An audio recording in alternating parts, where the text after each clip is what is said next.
information goes into the record book? In a nutshell, it is identifying the animal. It is the reproductive records of the animal. It is the health record.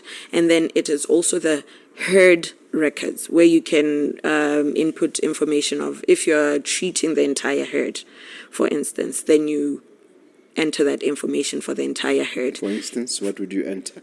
Gautipa, for instance. Gautipa ko Sakeng. Gautipa kgomo e le one.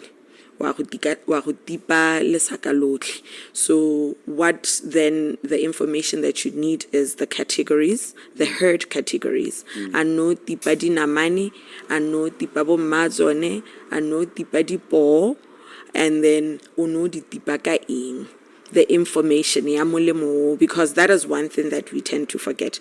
We tend to forget the expiry date, for instance, the batch number, for instance, the route of administration, the dosage.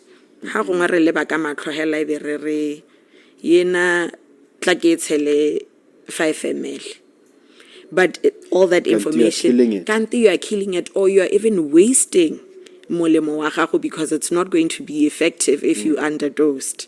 You see, so it's that kind of information, the route of administration.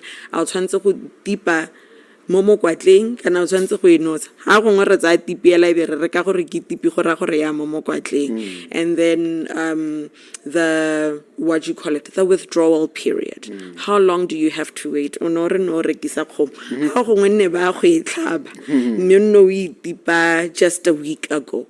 How long do you have to wait until you can eat it? That kind of information. Who did the treatment? We